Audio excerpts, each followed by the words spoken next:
Hello friends मु जोगेश्वर आपण देखुचंती mission TV Odia. चलो जानि नबा आज top news.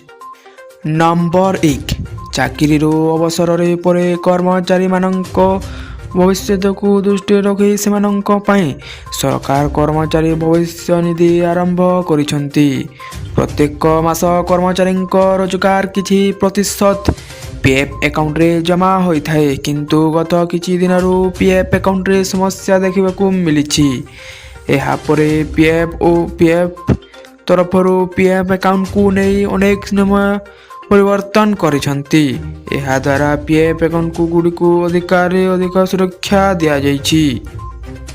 Number 2 ration card धारी एक बड़ चेतावनी जारी करिसंती सरकार।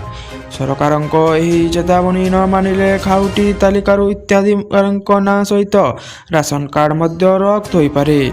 फलरे इत्याधिकारी को राशन कार्ड रे मिलुथिबा चाउल तथा अन्य राशन सामग्री मध्य मिली पारिबो नाही। राशन कार्डधारी माननकु यथाशीघ्र इक्रोइस अपडेट करबा पई परामर्श दैछंती सरकार, जहा द्वारा राशन कार्ड जरिया रे सेमाननकु मिलिथिबा सुविधा जारी रही पारिबो। नंबर 3 हीराकुद रे 6टी गेट दे बन्या जल निष्कासित हेउछि।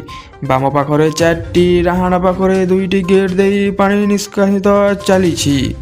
सेहीपरि गतकाली हीराकुद रे 14टी गेट खोलिथिबा बेले गुरुवार सकाल 6टा शुद्ध जलस्तर 609.29 फुट रहिथिला। सेथिसह 1,39,949 क्यूसेक जल प्रवेश करुथिला। मुंडली रे कसिबारे लागिछि महानदी जलस्तर।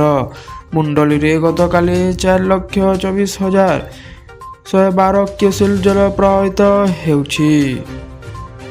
नंबर 4 मुख्यमंत्री मोहन चरण माझी आसंता सोमवार अगस्त 5 तारिख पूर्वाह्न 11 यूनिट 5 भुवनेश्वर स्थित मुख्यमंत्री अभियोग प्रकोष्ठरु जनसाधारण विभिन्न अभियोग शुणाणी करिवे।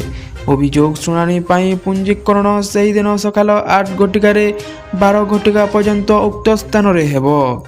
एथि निमंते आग्रही जनसाधारण उक्त अभियोग शुणाणी स्थान रे उपरोक्त समय उपस्थित रही निजार अभियोग पंजीकरण कराइबा अभियोग गुड़िक मुख्यमंत्री को जणाई पारिबे। नंबर 5 वायनाड भयंकर भूस्खलन रे बढ़ी मृत्यु संख्या। ध्वंसस्तूप तलु बाहरी लगी मृत्यु देह। ए जाए 300 मृत्यु देह उद्धार हेलानी। 1500 अधिक माटी तलरू उद्धार करा जाइछि। गत रातिरे प्रबल वर्षा जोगु उद्धार कार्य बंद हेबा परे आज सकाले पुणी थरे आरंभ हो जाइछि। चरम प्रतिकूल पाणीपाग उक्त अंचल रे उद्धार अभियान पाई चैलेंज सृष्टि करिछि। मेजर जेनेराल मनोज मैथ्यंक नेतृत्व रे सेना एक कमांड एवं कंट्रोल सेंटर प्रतिष्ठा करा जाइछि।